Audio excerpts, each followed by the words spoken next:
Quality poultry products sales have fallen drastically by 50%. 300 or 400,000 area pounds per week to all of a sudden to less than half of that, which is probably 150, 180. You can imagine it's a lot of adjustment that needs to be made, and it needs to be made very quickly. And the sharp decline wasn't something that the poultry producers were ready for. This is a market shock that they haven't quite experienced before. Nobody saw it coming, not the government, not we, and we were ill prepared. We find out now that we were not well prepared for a drastic shock like that. We have had some smaller shocks.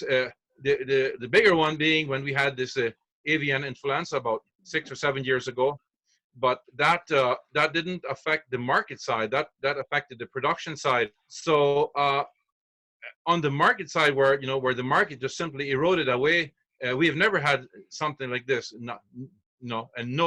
Nothing near to it. This is the very first time in the history of poultry the market has shifted so drastically. Quality poultry products was pushed to respond to get the surplus products out of the freezers, but that alone won't stop the losses.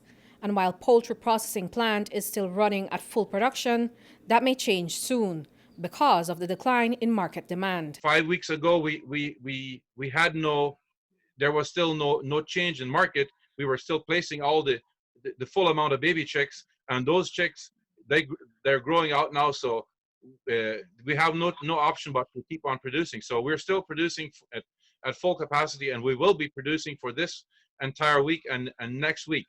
That is when the chick placement cuts will come into effect, where it is the first time we can cut production. And that's when the poultry farmers will feel the full force of this shock.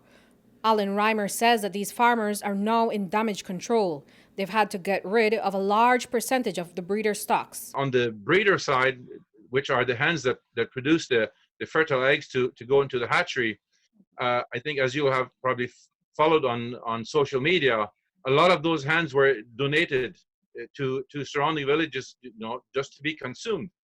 They are, $40, $50 hens, but we instead of just throwing them away, we have been able to move.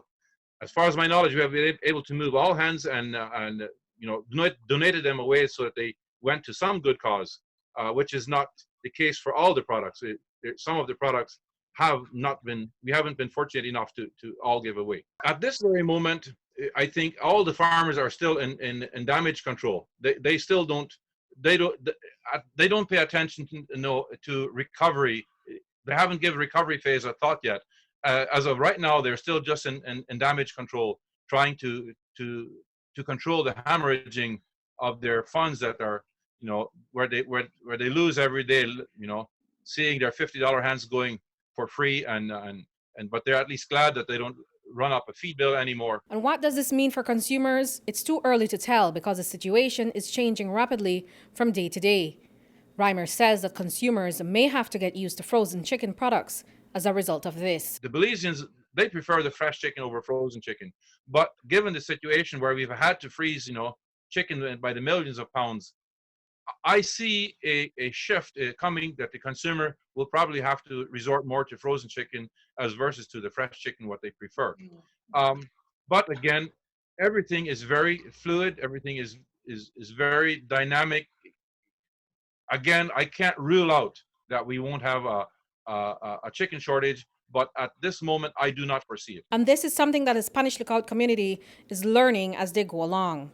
While they remain optimistic about the future, they're still concerned about how deep this cut will run through the poultry sector. These lessons that we've learned, they will linger in the minds of these people for quite some time, and they will influence decision making.